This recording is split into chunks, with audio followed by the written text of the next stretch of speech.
Om Asmadgurubhyo Namaha. Krishno Rakshatano Jagatraya Guruhu Krishnam Namasyamyaham Krishne Namarasatro Vinihataha Krishnaya Tasmai Namaha. Krishna Deva Samuthitam Jagadidam Krishnasya Dasosmiham Krishne Tisthati Vishwametadakhilam He Krishna Samrakshamam. Jai Srimanarayana. With blessings of Sri Chinmaya Swamiji. We're continuing Bhagavad Gita. We finished slokas 15 to 17 in our last session. So we will review, going through questions related to those slokas. And, all of you can answer that. So let me share my screen.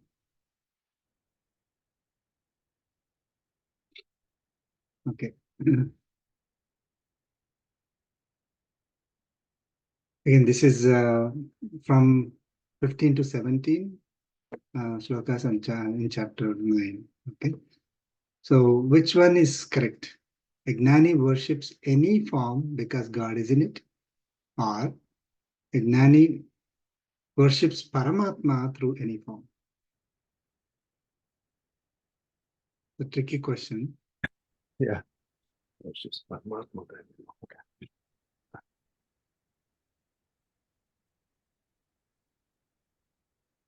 Gnani worships Paramatma. Second one, is that any form or every form, sir? I mean, every form or any form. Yeah.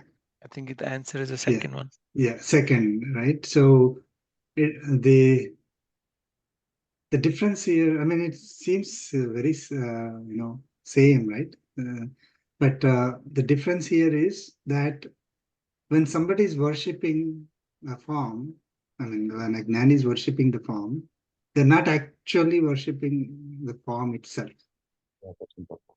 So just because a God is present in that, I am worshipping the form. No, I'm worshipping Paramatma through that form. I'm worshipping that form, but I'm really worshipping Paramatma. Okay, I'm not worshipping the form itself. So, in one case, you're worshipping Devata, in another case, you're worshipping Paramatma. So, obviously, worshipping Paramatma is the right answer. And of course, we worship Paramatma through that form. So, to others, it will appear as if we are worshipping the form. Okay. When a Gnani worships any form, such as sun, does that person think they are worshipping the form itself, or are they worshipping God through that form? It's the same question. Just to make it very clear. Yeah. So they're worshipping God through sun, right? When a Gnani sees something beautiful, do they immediately think of God who is present in that form?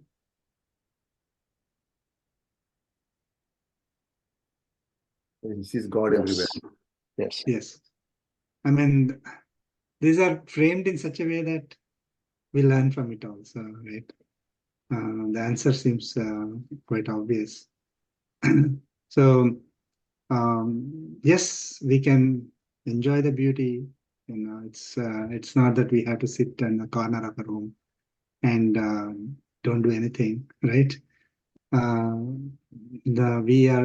can enjoy the beauty, beautiful forms, any beautiful form or places, but don't enjoy for the form itself. Think of Paramatma, who created that form, who is present in that form, who is giving that ability of the beauty to that form. Does Gnani limit their worship to visible form, or does Gnani extend that worship to God, who is pervading that form? Extend the form. Second, right? When Gnani worships God as a deity in a temple made of stone or metal, is the Gnani worshipping the God inside that form? This is a tricky question. Now,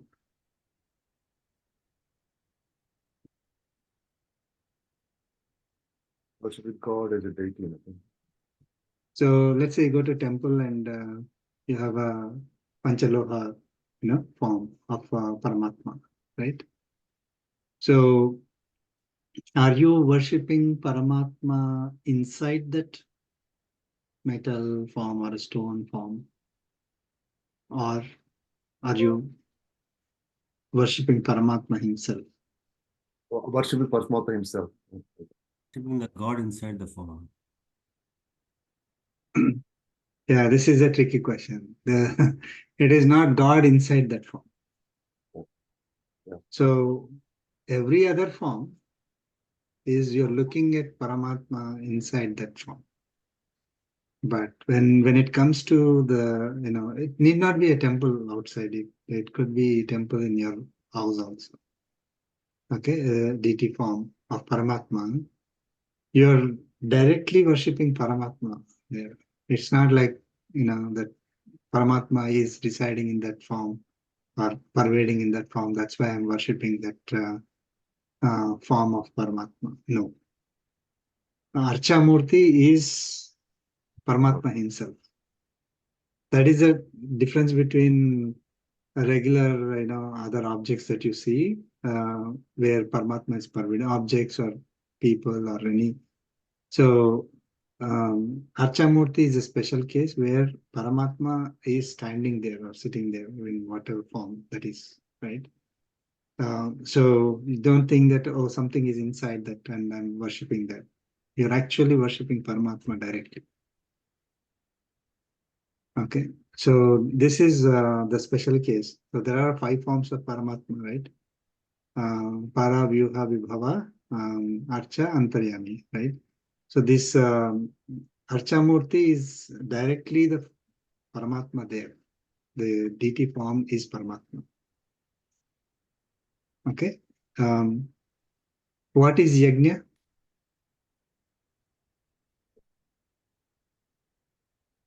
Any activity is service to God we do.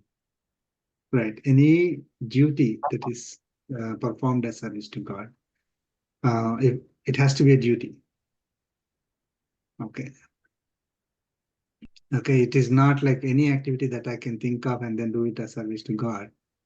May not become yajna, right? So what are the 5 daily or periodic sacrifices, yajnas, that scriptures ordain everyone must perform? Devayagya, Pitrayagya, Manushayagya, Bhutayagya, Rishi Yajna. Gishi. Yeah. Right. Brahma yajna or Rishi yajna, both are same. Yeah, the answers are here. And we will skip this. We'll, we went into detail in the last session. So those who want to know more about these yajnas can, go through the previous session, right? So these are the 5 yajnas that everyone must perform. Okay. Then the phrase service to humanity is service to God covers which yajna? Bhuta Yajna. Manushayagya. Manushya yajna. Yes, so humanity. Right. Typically, service to human beings is service to God is what is generally, known to people. But what happens if humanity is served at the expense of other beings? That will not be that Yajna. Right. So that's why Sri Swamiji has given us this, the principle to us that serve all beings as service to God, not just human beings, serve all beings as service to God, right? So if you are doing service to humanity only, then you're performing only one yajna. And mostly it is at the cost of bhuta yajna or deva yajna, right? Deva yajna, the devatas are like, you can say, the natural resources that we have. Devatas are represented in that form.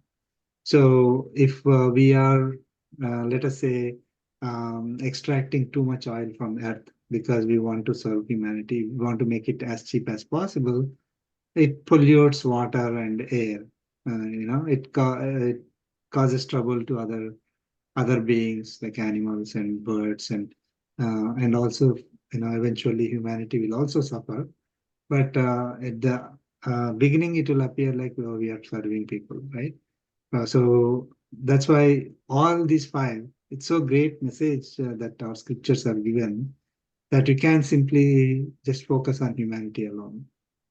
You have to take care of other bhutas, other beings. You have to take care of your ancestors and future generations, not just this generation. That's what people focus on usually. You have to take care of natural resources. You have to take care of the knowledge, the great knowledge that we are given to us, that is given to us. We need to continue that propagating that knowledge, right, without any corruption. And so all these are given to us that we need to practice in order for us to um, survive properly, right?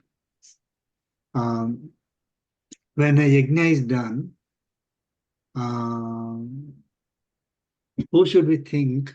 Oh, 1 second. Is performing the yajna? We are agent performing the yajna for Paramatma.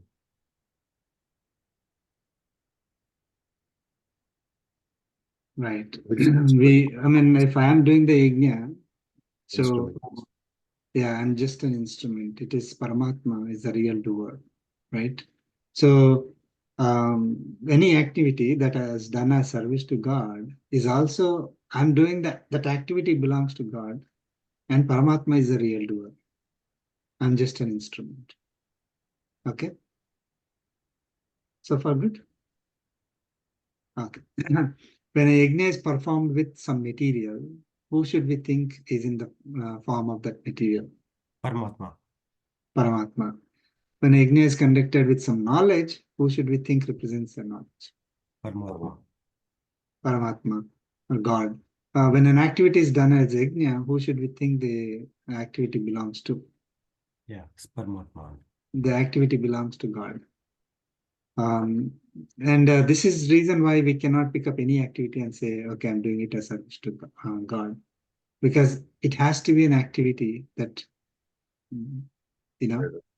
belongs to God, in the sense like, later we will learn Paramatma loves all beings equally, right? So if somebody says, oh, I can hurt an animal, just for fun, I will do it as service to God.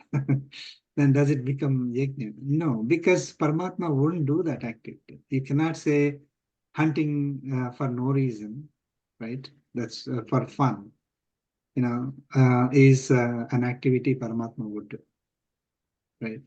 So in that case, hurting another being, human being or animal or anything, for no reason is an activity that is prohibited, because Paramatma won't do that. And so you cannot say that I'm doing the activity as service to God when we are doing that. Of course, for protection, for survival, yes. No, that is we may have to do it, but not for fun, for no reason. Okay, just because we have the knowledge and power to do it, we think we are great, so let me do it. That is not correct. When a yajna is performed using some instruments, who should we consider the instruments as? Paramatma only. Paramatma. While performing a yajna, who should we think we are serving? Is it the forms that we see? Paramatma. Paramatma. No, we are serving the Paramatma who is inside those forms. Who is the receiver of our services that we are offering through yajnas? Paramatma. For whose enjoyment we are performing the yajnas? Is it for our enjoyment? Okay, or for the forms or atmas that are present? Like service, let's say we are serving another human being. Is it for my enjoyment or for the enjoyment of the Atma and the body of that human being. Not for our enjoyment. Yeah, not for the It's for the respective No. Pitru ancestors. Right. It is done as service to God for his enjoyment. Okay, through that form that we are serving. It's not that that form should not feel happy about it, right? You know, it's if you're feeding somebody who's hungry, just let them. When they eat, yes, they will be happy. They will give good blessings to us. That's fine, right? But it is not for that purpose. I mean, that is the only purpose. Only the form is what we are having in mind. We are serving Paramatma through that form. Because that's what Paramatma would want us to do. That is the activity that Paramatma assigned us to do. So we are doing it as an activity of Paramatma to serve the other human being or animal. And through that, we are serving Paramatma. Why should we respect the material and instruments used in performing the yajnas? They are Paramatmas. Paramatma, the forms of Paramatma. So, that's why we respect, right? We respect every instrument that we use. Okay. Can any activity become a yajna for us? I think we answered it. No, it has to be duty. Did Lord Krishna say we are all God's children?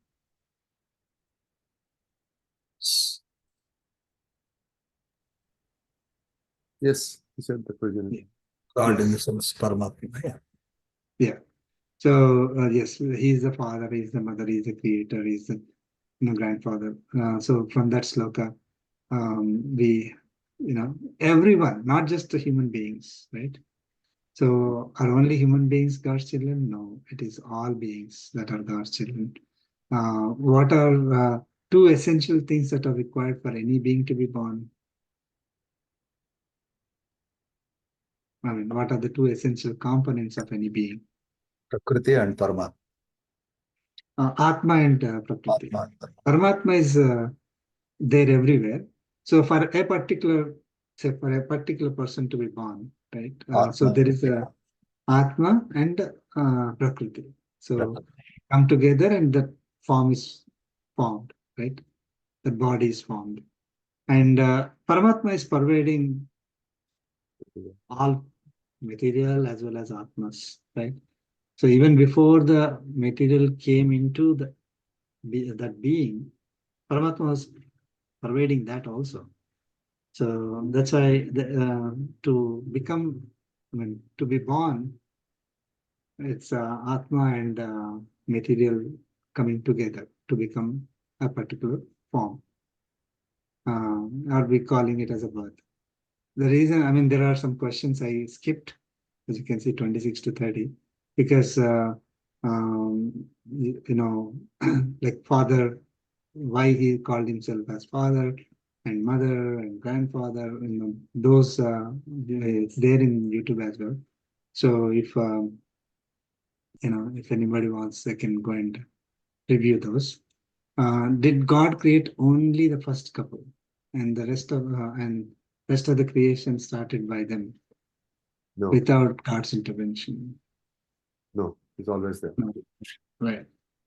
So I mean, some misconceptions could be that the first couple, first one is born, God made the creation started by the whoever is the first couple. It is God is creating or behind the creation for each and every being, not just human beings. Who is next question is who is in all the purifying objects known through the Vedas? Paramatma. Basically, yes. So Paramatma is the one who is purifying us, right? So Thanks. is the syllable Om. That is the seed of all the Vedas. That's the basis, origin of the Vedas. okay, or Vedic knowledge, and he is Vedic knowledge himself, and he is the one who is purifying all our sins.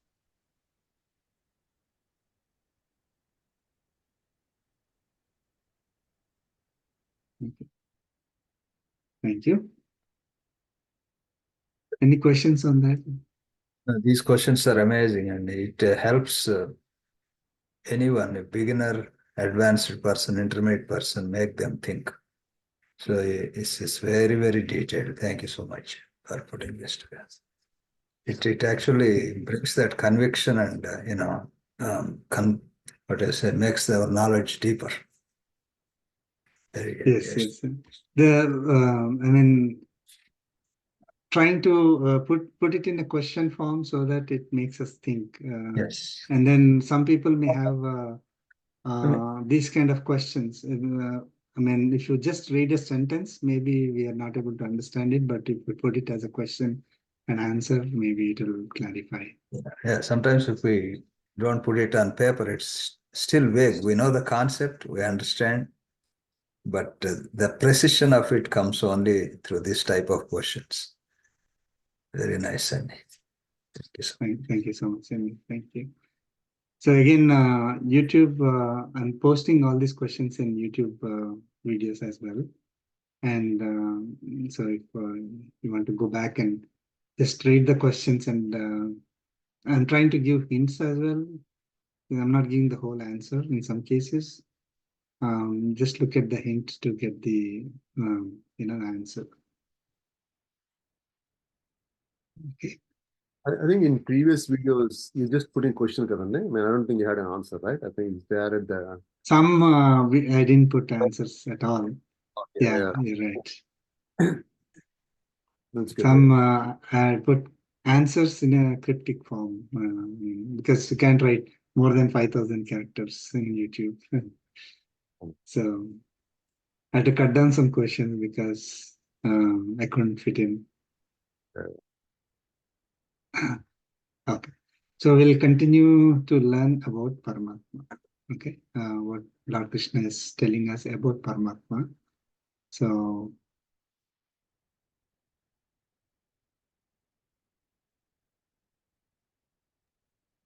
we'll start with Sloka 18.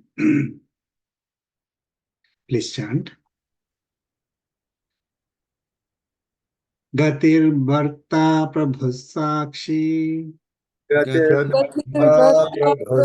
Sakshi Nivasa Saranam Suhat Nivasa Sharanam Sukrutu Prabhava Pralayasthanam Prabhava Pralayasthanam Nidhanam Bijamavyayam. Nidhanam Bijamavyayam Let's chant together.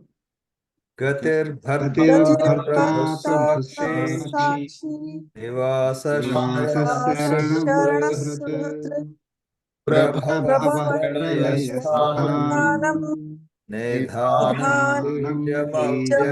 Bijamavyayam. Lord Krishna is explaining about who is God, right? So he said,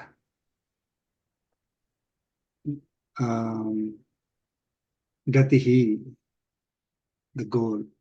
I am the goal. Bharta. Okay, so if somebody asks who is God, I can just simply quote this one, right? So he's explaining in detail who is God, right? I am the goal. Bharta, I'm the supporter. I'm the sustainer. Okay. Prabhu, I'm the master. I'm the Lord. I'm the ruler of this entire universe. Not just a part of the one country, a part of the world, or one set of people. No, he's the ruler for the entire universe. Okay, supporter for the entire universe. Sakshi is the witness of everything that's happening. Okay. Nivasaha is a place of living. Um, place of living. So any place that we are all living is, that is Paramatma, and this entire universe is place where everybody is living, right? So is Paramatma. Okay. Sharanam is the protector. Is the shelter. Is a refuge for us. So if we, if we want protection, he's the one. He's the true protector for us.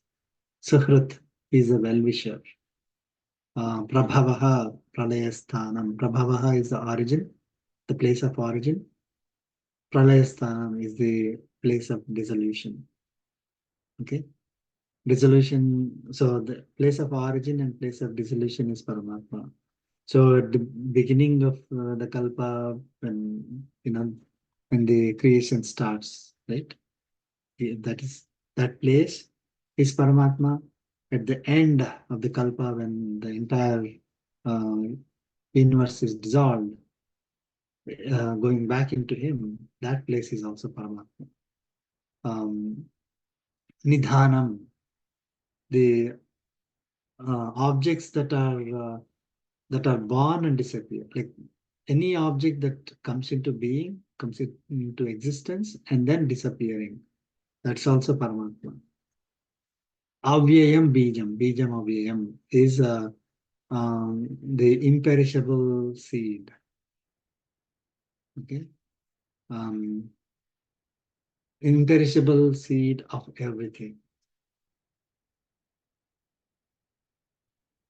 So it's like if you take a superset of everything, he's what he is, right? So there's no one equal, there's no one greater than him. There's no one can be equal or greater to him. Okay.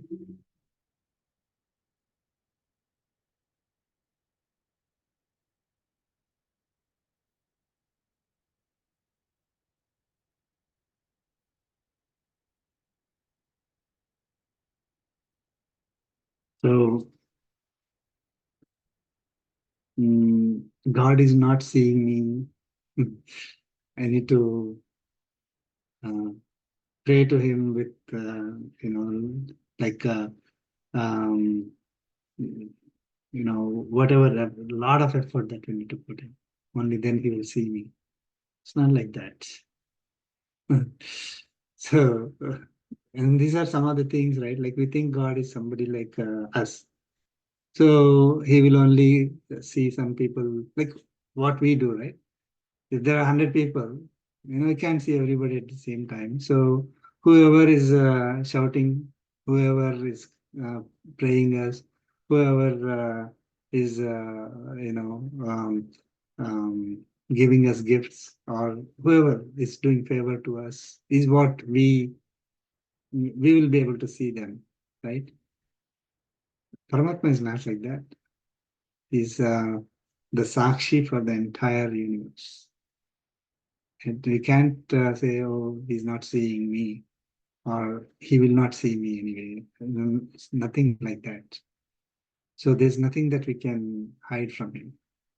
There's nothing we need to do in order for him to see us.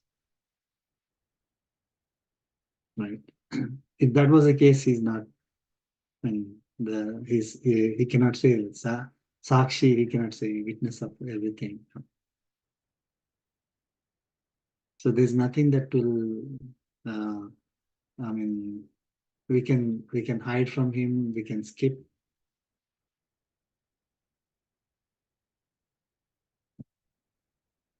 What's Any the questions?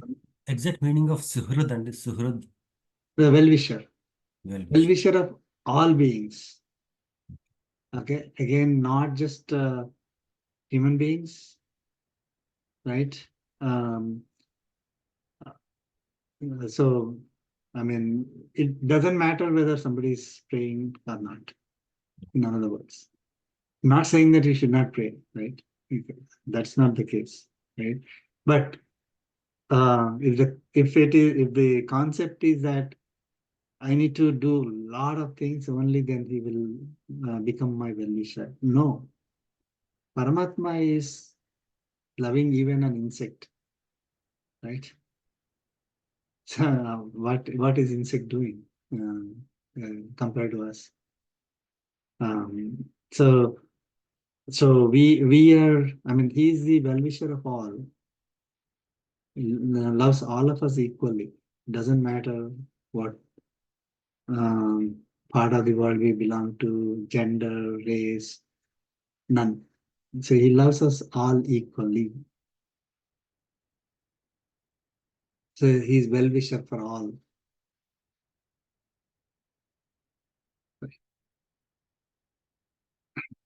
Then why do some people suffer if he is a well-wisher? Because of their karma, Karmic bondage. Yes, that's all.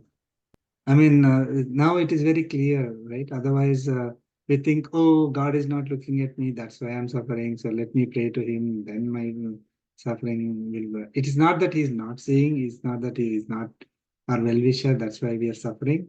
It is that we have karmic bondage that we are experiencing those, whatever impact that is. And then what will, if we have to experience karmic bondage anyway, then why we have to pray to him? That another question will come, right? What is your answer for that? even that we can clean up, right? Even the karmic bondage, what we experience, we can reduce that and we can clean that up. I mean, whatever in the past, I mean, the Paramatma said, right? I think, yeah, we can clean up the all karmic bondage, right? Based on our duties, what you're doing now, right? Everything will come together. We have Right. that still, yeah. Yeah, he will give protection for us. Okay, so he will make it less impactful for us. The event will occur, but it will become less impactful. He will make us, he will not let us go through as much pain as we have to go through. Okay, so we may have to go through it, but we will not have that kind of a bad impact if we are under his protection. That's why he's the refuge, right? So that is one thing. Second thing is, most of the times the bad experiences that we are getting are because of lack of knowledge. So we think this is my work has to produce results, right? And if it doesn't produce results, then we start crying, isn't it? If you are praying to Paramatma, if you have true knowledge of God, then we will understand that the results are dealing from our efforts. First of all, that activity itself is not our activity for our own enjoyment, right? So, I mean, without going into all the details, right? But when we start praying to Paramatma, when we are doing everything as service to God, then things will start becoming clearer and clearer for us. The pain will come down. That itself is a protection. It's not that Paramatma has to come down and then do something to us. Okay, once we get the right knowledge, then we will be able to understand anything that happens, right? Then we will, first of all, we understand the karmic bondage concept.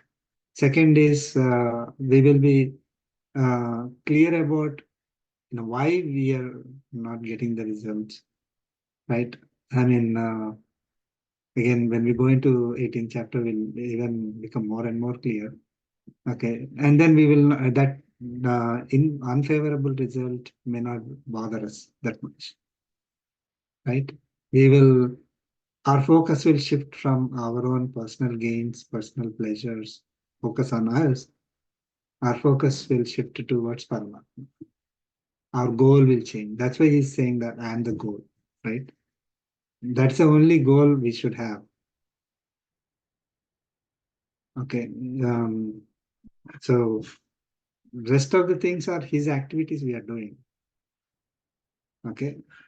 So for those activities, there is a result that we expect. I think we are repeating this concept, but a lot of times, whatever result that we get, people will think, oh, that's a desire, right? So then at the same time, you're saying, no, you should not have desires. So it is kind of conflicting, right? Once on one side, you're saying, like, okay, I'm taking a test, A grade is the result, right? Shouldn't I have the desire to get A grade? That's not a desire. That is a goal that you have for that particular activity, because that's the best. Okay, that because based on our knowledge, you already know A grade is the best. So we do our activity in order to achieve that best, whatever is the best, as service to God, not because we have a desire to get A grade, not because we have an expectation to get A grade. So the desire and expectations will be going away. The goal will come into picture, and the goal is to serve Paramatma with our best ability. If everything goes well, it would be A grade, or B grade, or C grade. Doesn't matter for us, as long as we are doing our best in that activity. So again, this concept, the result that is not favorable to us will not bother us anymore, because we now know about Paramatma, right? So all our activities will be just for his service, without we being involved in it at all. We being in the sense that there's nothing that is for my pleasure. I'm not doing it just for my pleasure. Again, one more thing is that if it is done, if an activity is done just for the purpose of pleasure, and if it is not the duty, then we will think twice before doing it. Right.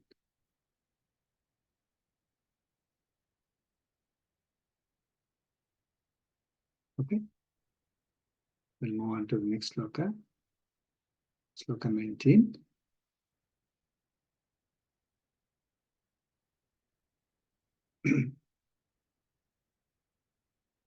Please chant. Tapamyaham varsham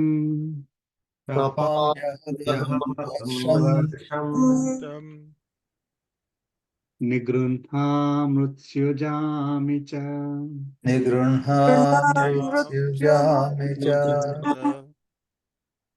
amrutam chaiva mrutyuscha Amrutam chaiva mrityu cha sadasachaham arjuna. sada asatya aham arjuna. Let's chant together. Tapami aham varsham nigrahanami utsrajami cha amritam chaiva mrityu cha sadasatya aham arjuna.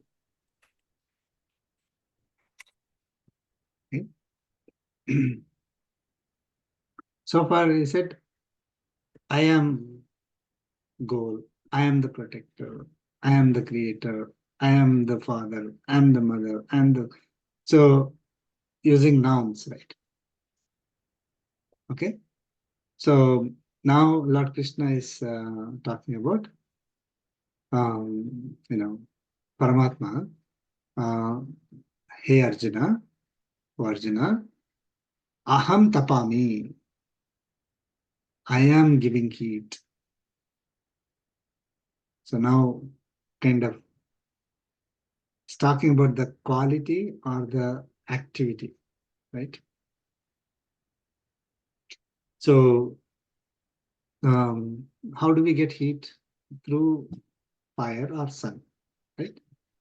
So I am giving the heat, that quality of, the heat is coming because of Paramatma, not because sun, not because of fire.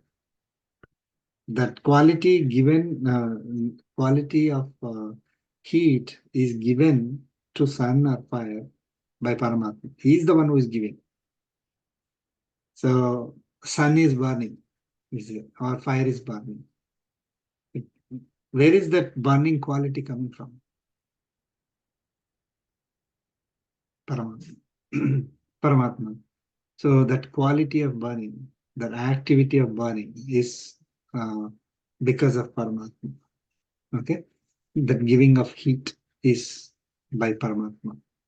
Second, he's saying, Aham Varsham Nigranhami Utsrujami cha. I am holding back and releasing rain. Aham Varsham. I am rain. What is he doing? Nigranhami Utsrujami. Is holding back and releasing. So typically, we get rain through clouds, right? So the clouds have all the water in them. And then who is holding the water in the clouds? The quality of holding the water. It's not because of the cloud itself. Okay. It is Paramatma who is holding the water in the cloud. That quality of holding is given to it through Paramatma, by Paramatma only. And then he is the one who is releasing it. Okay. Or he is giving the ability of holding back and releasing the rain to that cloud. Okay. Then Lord Krishna is saying, Aham Amrutam Mrutyuhu cha. And I am giving life, and Amrutam is life or creation. Okay. Not you can, typically Amrutam is that nectar that we say devatas drink, and they get, they don't have any death anymore, right? But that's not the case. Even devatas have, end of life. So I am the one who is giving life, and I'm the one who is taking away life. Okay. I'm the one who is creating the universe. I'm the one who is dissolving the universe. Okay. So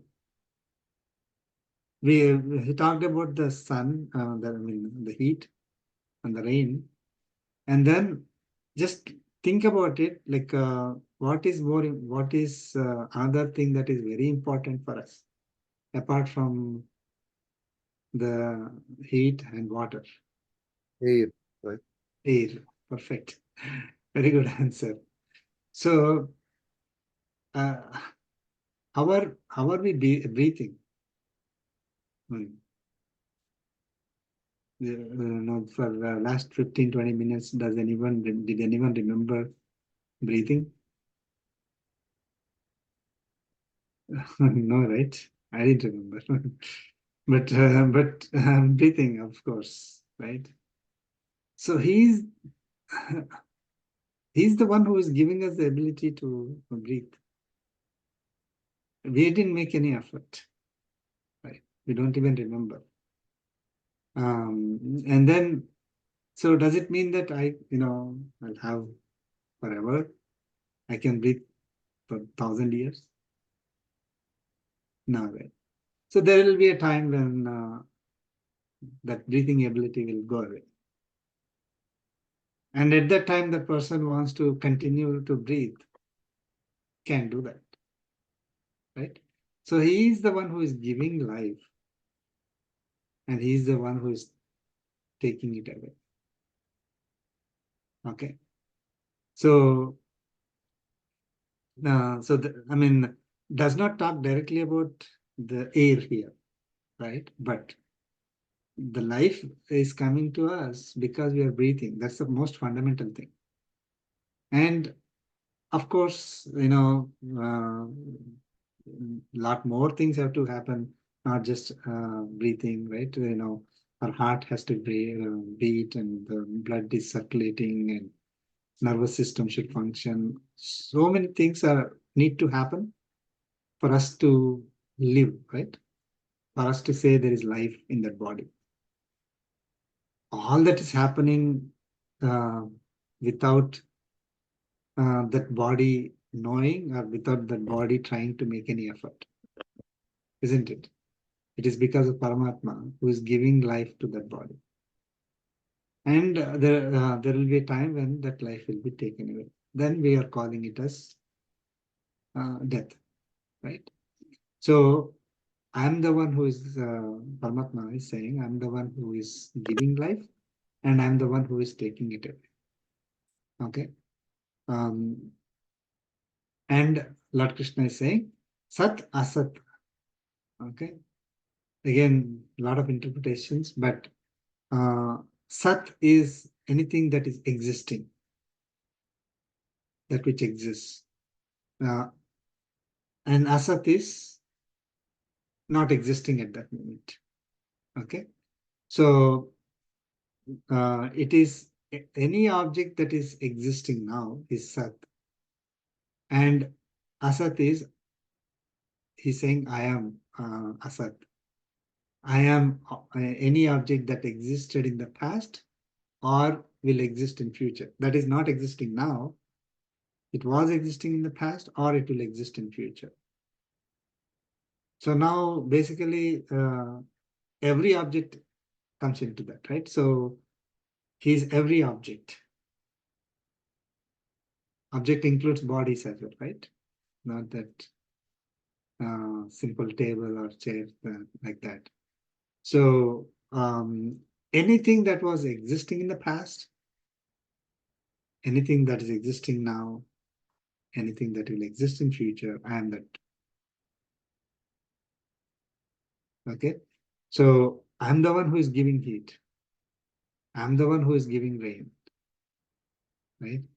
And I'm the one who is giving life. I'm all the objects that existed in the past, present, and future.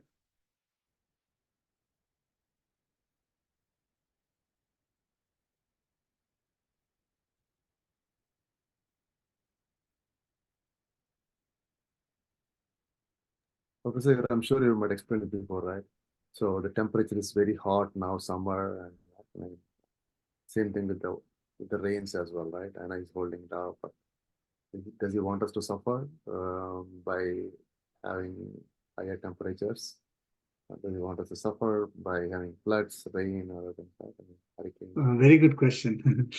Incidentally, 3-4 years back, we had the same sloka, and the same question came up in that time also. And I was trying to cover that as well.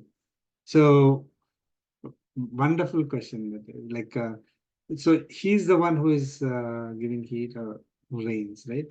So now, if tsunamis occur or floods occur, so God is behind.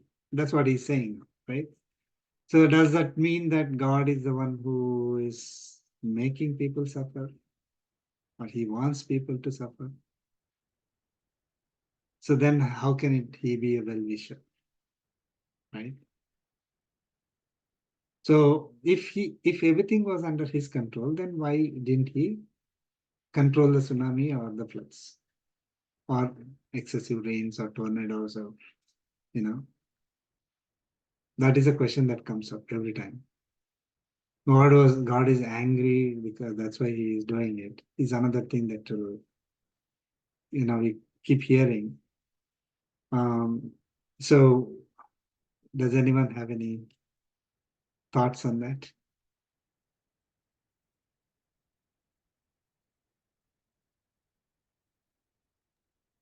That's probably also the out of karma of someone, of some people.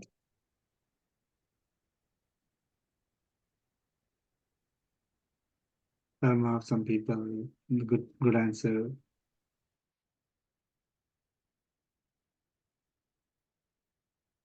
Anyone else? Is it the karma of a place? Karma, no, not karma of the place. Place doesn't have karma. Mm. Yeah, the Atmas are carrying the karmic bondage. So yes, if that place has people or animals or any other being, with obviously Atmas in them, and they are carrying karmic bondage and they have to go through it. But that is, slightly. Then we can question saying that then why why only them, right? Like a lot of good people may also suffer. It's not like somebody who's doing all bad things is the one who is suffering in those instances. A lot of good things, a lot of people, animals, innocent people may also suffer.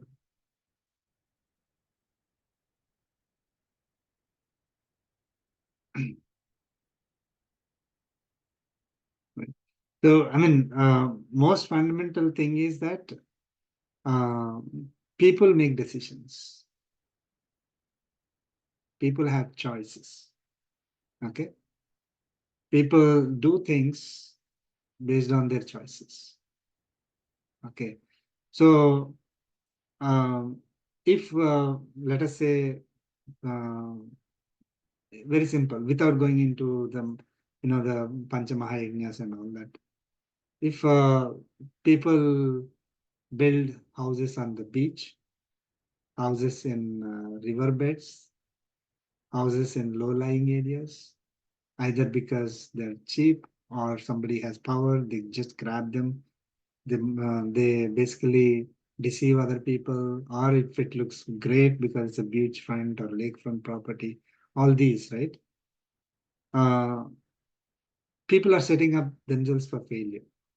It is not that there will not be any rains at all, or it will not be that there will not be any tsunami type of activity at all.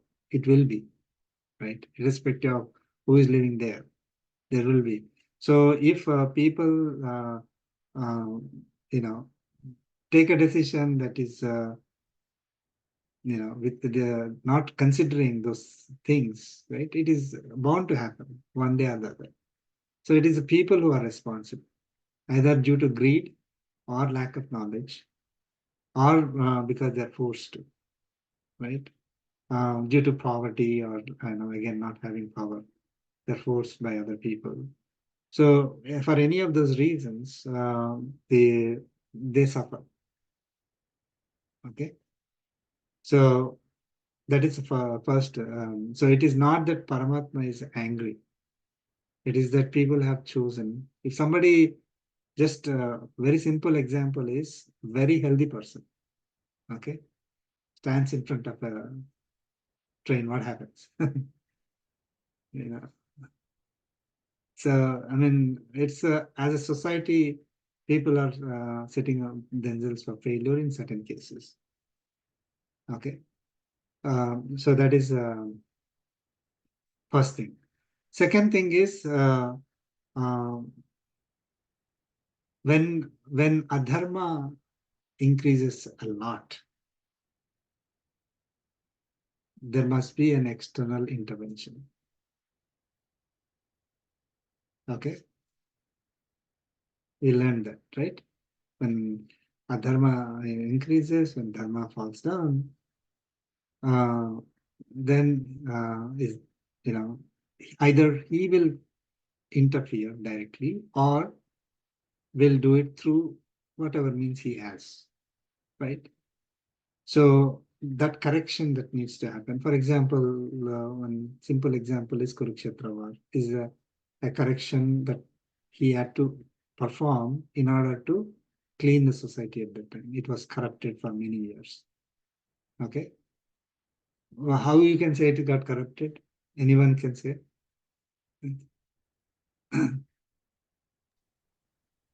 Greed. Yeah, it was, I mean, what was that which shows that it was corrupted at that time? All this, I mean, the Buddhism and all those things, right? What are they do? And what are Dis- they? Disrespect to women. Perfect. Yes. That was the main reason. You know, if queen is disrespected in the middle of the, in the court, royal court, and nobody could do anything, then how much corrupted it is?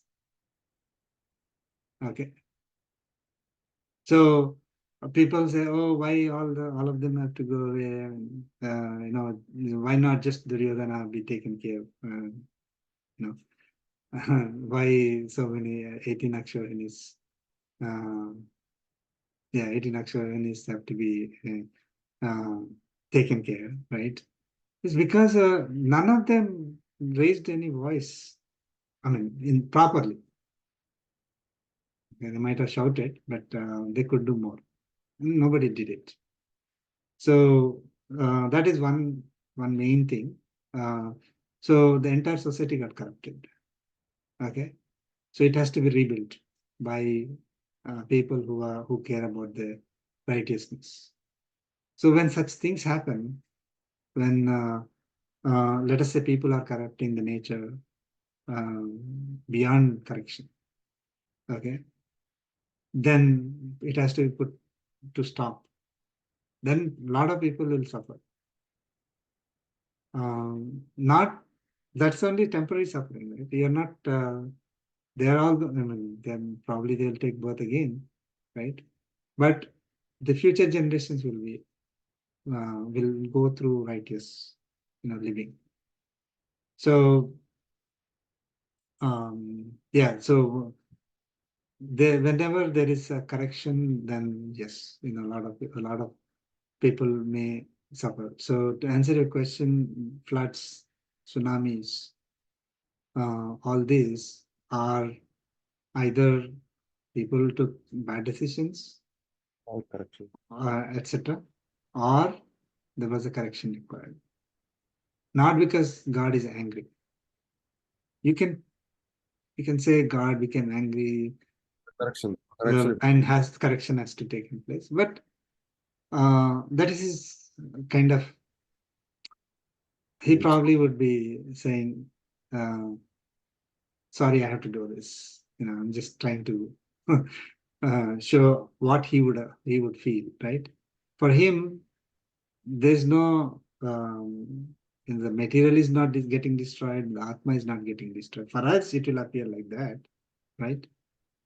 So for God, it's not that nothing is getting destroyed. It's all getting recycled.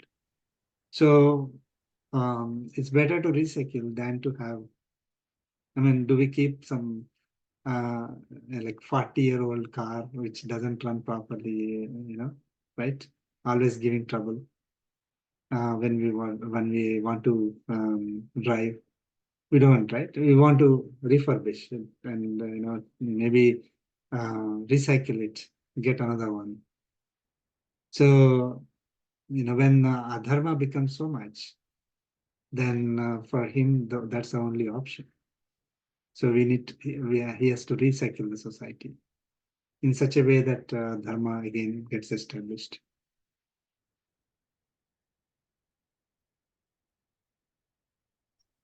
And I have another thought though. Sure. Like we learned that Brahma has a day and night, right? And we know scientifically today that Earth is 4.2 billion years old. Is it a case that we are coming to the end of Brahma's night, and that's why these events increase? So everything has to go back, and then another big bang, and everything starts again. It's a good question. So at the end of the Kalpa, yes, definitely everything has to go back. Okay. So we are not at the end. And this is a very good question. Actually, if you calculate the Brahma's day, and then we calculate the whatever science is saying that 4.2 billion years, that's what is documented. It seems that, oh, maybe we are coming to the end of the day, but it is not. Actually, we are in the middle life cycle. But it is not because these are not occurring because we came to the end of the day for Brahma. That is not, I mean, based on the calculation, based on what we know from scriptures, we are about half of the way in Brahma's day.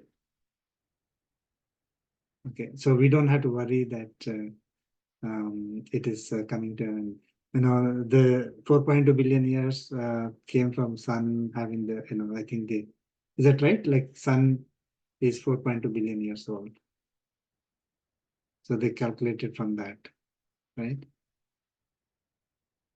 Yeah, it's either that calculation is wrong, because that's also adjusted. Earlier they were saying some other number. So because science is evolving, right? They may come up with new techniques to find the age of sun or earth and things like that. So from our scriptures, we are not at the end of the day. So these are not, we are still not at a time when, a lot of bad things are going to happen. Then finally, the dissolution will happen. No.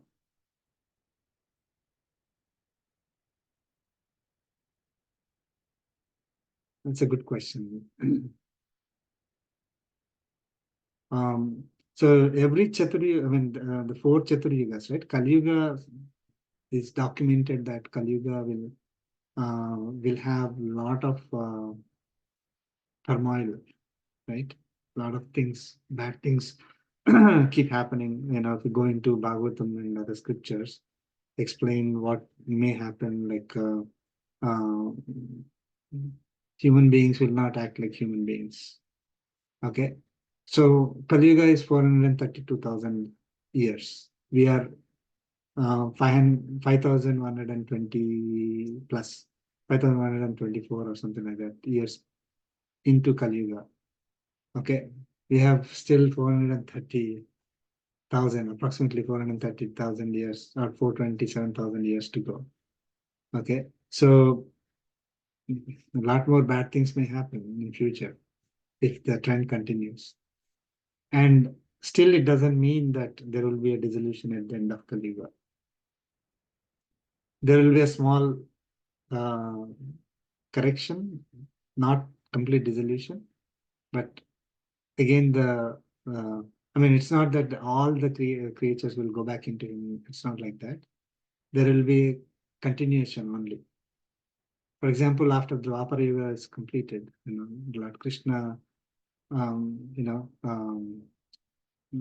back. That's when Dwapara Yuga ended and Kali Yuga started. The same king Parikshit continued, right?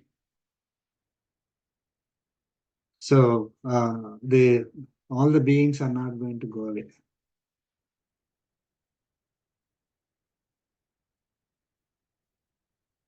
Ramayana is 24th Chaturyuga.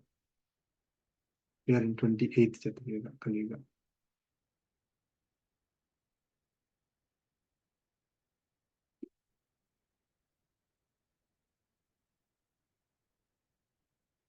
Okay. Thank you, Amit. Good discussion. Okay. Let's go to the next sloka. Share my screen.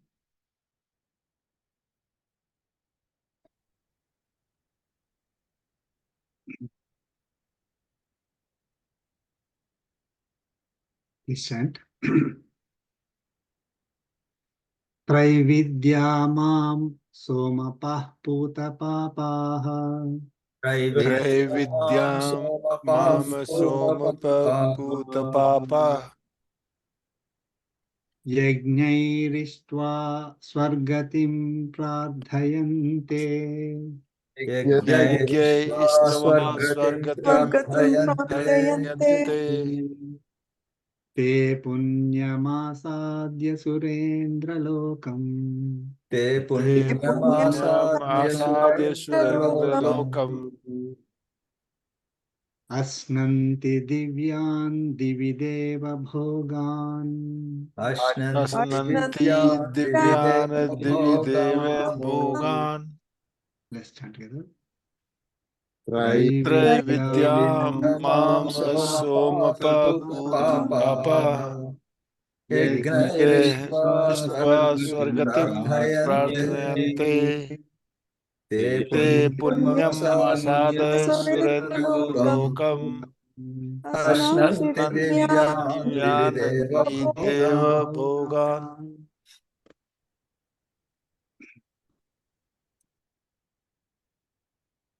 Very important slokas coming up.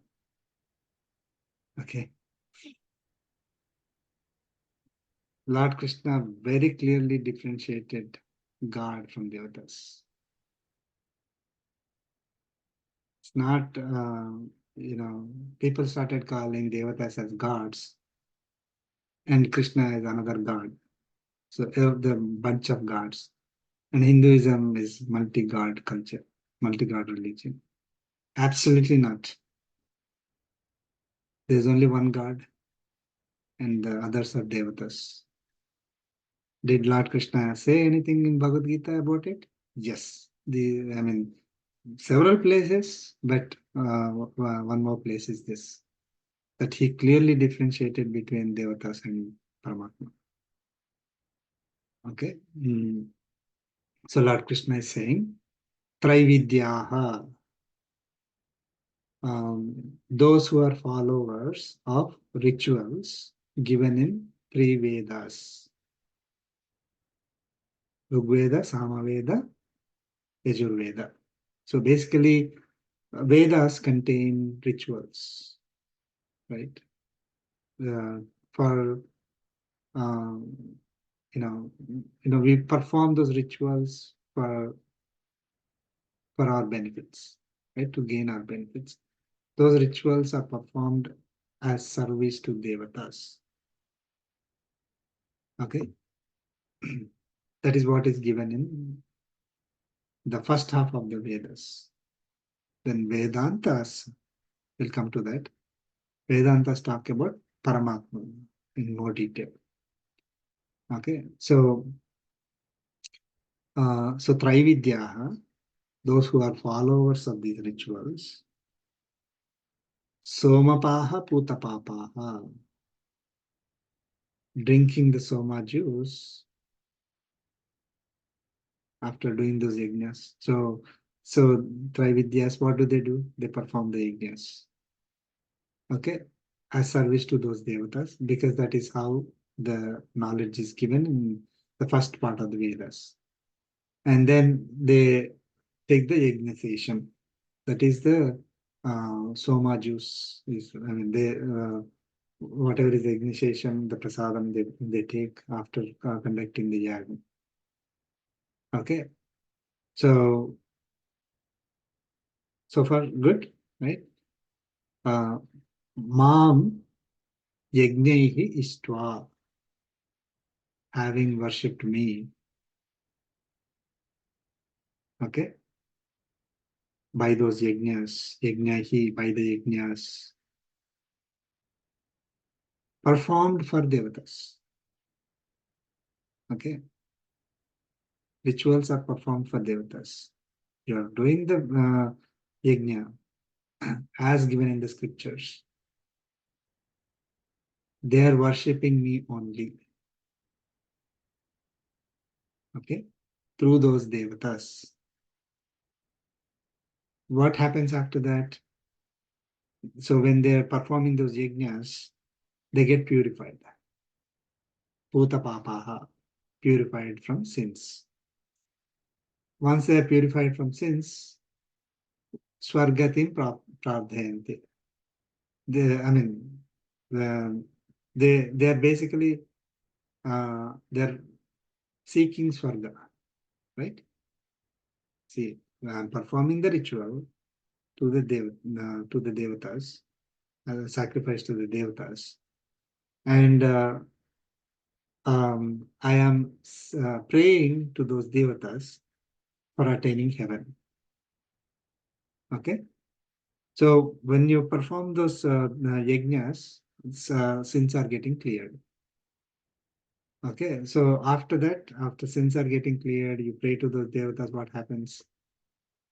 Te punyam surendra lokam asadya, they, those who are performing those rituals properly as given in the Vedas, as service to the Devatas, praying for Swarga, they attain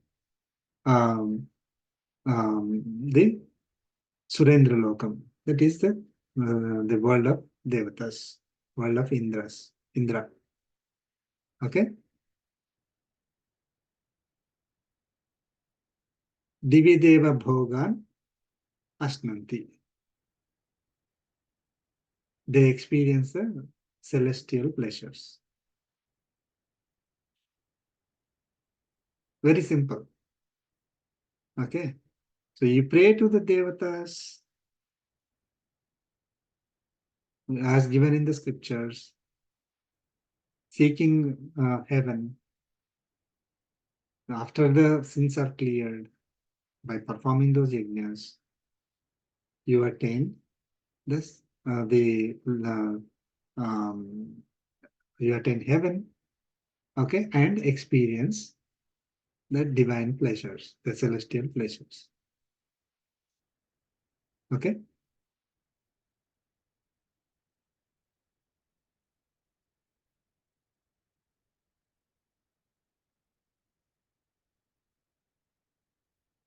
So, yes, by praying to Devatas through those means, those sacrifices, we can attain heaven and experience the celestial pleasures. Okay. Let's look at the next sloka.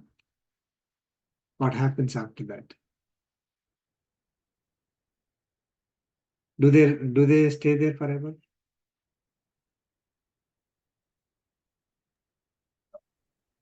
No, they'll be back. Once the punya is exhausted, they have to come back. Perfect. That's exactly what Lord Krishna is saying here. Okay, let's chant together. Te tam bhuktva swargalokam visalam. Te tam Etam bhukva bhuktva swargalokam sarvalokam vishalam. visalam. Kshine punye martyalokam visanti. Kshine पुण्ये punye मर्त्यलोकं martyalokam विशन्ति visanti. Evam trayi dharma manuprapannaha. Evam Trayi dharmamanuprapannaha. anuprapanna. Gata gatam kama kama labhante. Gata Gata agatam kama kama labhante. labhante. Let's chant together. Te tam तं bhukva Bhuktva भुक्त्वा स्वर्गलोकं swargalokam विशालम् vishalam Kshine punye martyalokam visanti. Evam traya dharmam anuprapannaha. Gata गता agatam kam kama labhante.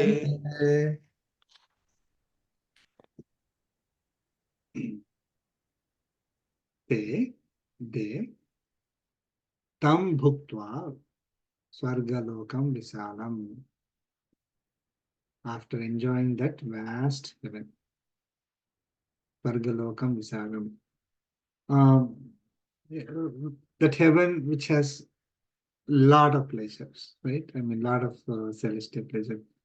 And the pleasures that we can, probably cannot even imagine. Okay. after experiencing those, after enjoying those pleasures, Shine Punye, having their merits exhausted, Martya Lokam Visanti, they enter the world of mortals. They'll come back again.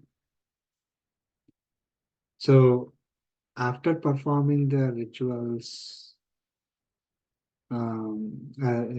as sacrifices towards devatas, praying to the devatas for heavenly pleasures, when they become successful, their sins are cleared. After their sins are cleared enough, they will enter the heaven and enjoy the celestial pleasures. After enjoying those lot of pleasures, not talking about the time here. After enjoying that huge heaven, vast heaven, having a lot of pleasures, when their merits get reduced, exhausted, they come back again to the mortal world again. Evam, thus, Trayi Dharmam Anuprapannaha, the followers of the rituals in the three Vedas, Trayi Dharmam Anuprapannaha, those who are following the rituals in the three Vedas, offering sacrifices to the devatas, Kama Kamaha, desiring the results, Gata Agatam Labhante. They get going and coming. That's what they get. Okay. So they do the worship to the devatas as given in the scriptures. They get a lot of merits. Their sins are cleared. They are seeking heaven. They go to heaven, enjoy for some time. After their merits are exhausted, they come back again. Then again they perform the rituals as given in the Vedas. Again gain merits, exhausting demerits, clearing the papas. Through those activities, they again go to the heaven, then come back again. So this is what a cycle they go through. Okay. Don't people come back because they have karmas? Yeah. That's what I mean. They still have the karmic bondage that they have to experience. So then the rituals didn't wash that away?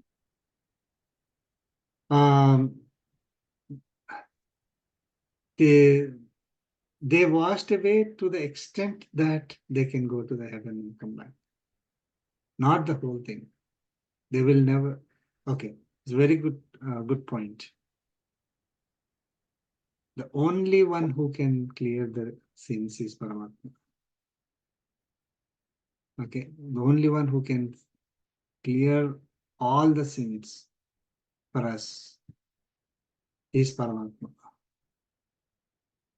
Okay, so we may get the merits. We may get the merits enough to go to heaven. Okay, and not the sins are not preventing us from going to the heaven. We get that cleared to the extent that we can go to heaven, enjoy the heaven there. But once the merits are exhausted, then they come back again to experience the rest of the karmic bondage, because it's not completely clear. Okay. So is there hell?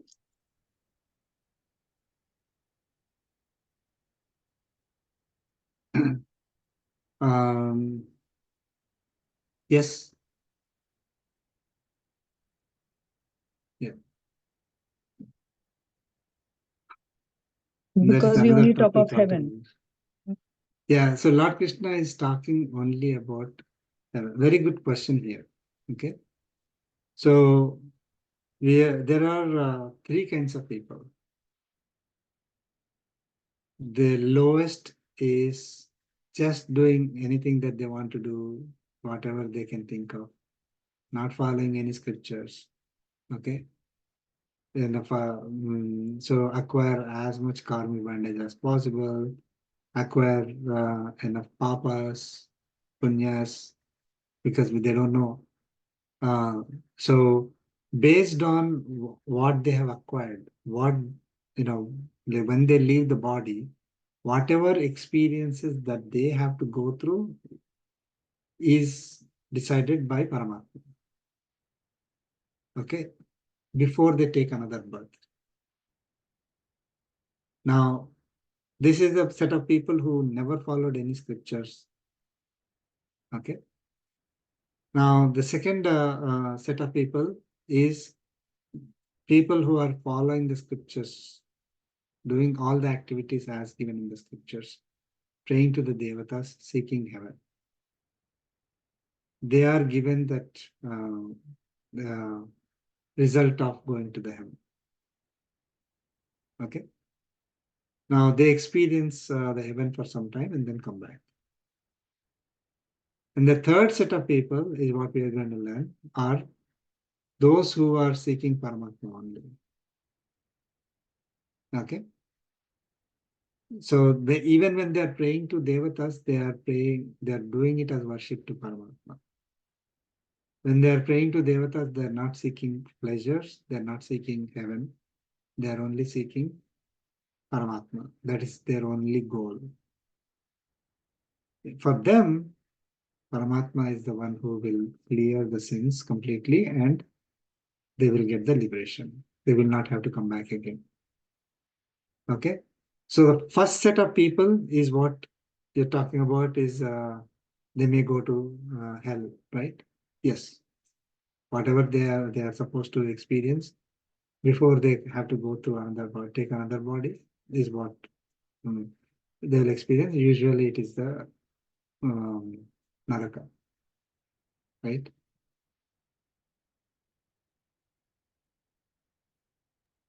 Okay, thank you. Yeah. So I mean so there is Trividyas. Trividyas are those people who are well versed with the rituals that are given in the Vedas and perform it as service to devatas. Okay. And they acquire merits. They are seeking heaven, they will go to heaven. They are the another set of people, Trayanta Vidyas. They are the ones who are well versed with Vedantas. Okay. So they understand that God is the creator. He is the one who is behind all the devatas. So I shouldn't be praying to devatas asking for heaven. I should be praying to Paramatma asking for liberation. I'm the God seeker. I'm not the seeker of wealth, right? So those who have good knowledge of the Vedantas, they are the ones who would perform all activities as service to God, with Jnana Yoga, with Bhakti, they'll serve Paramatma, and they are the ones who will attain Paramatma. Okay. Paramatma, I mean, they are the ones who will attain Paramatma in the sense they do not have to come back again to the mortal world, this cycle of births and deaths. The other two categories of people, one category don't care, kind of, they don't know anything about scriptures, or the ones that who know about scriptures, but they are only praying to devatas for the sake of heaven.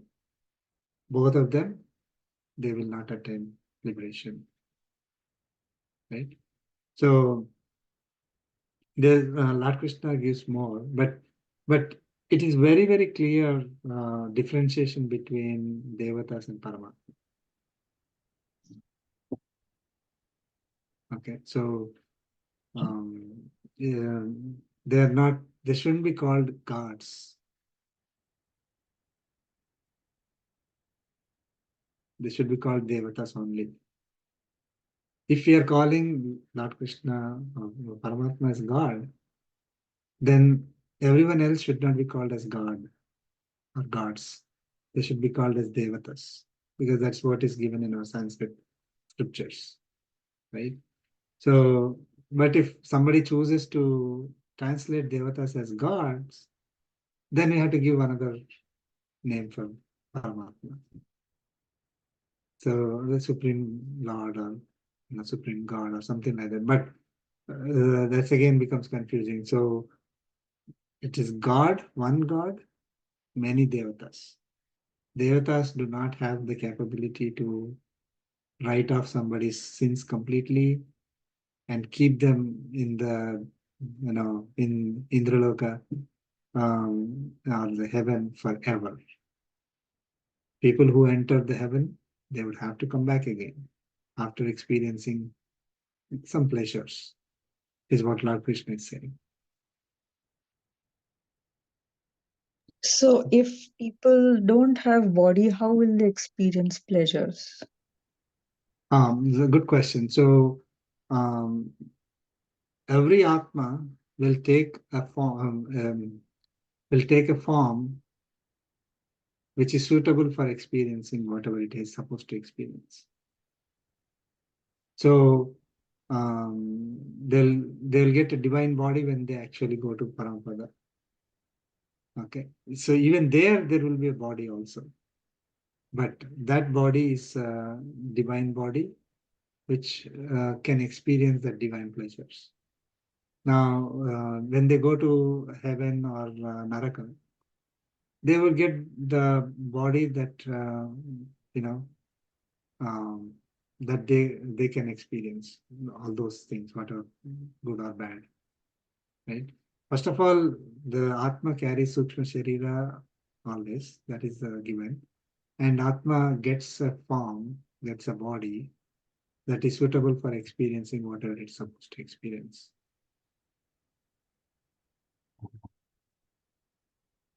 Okay.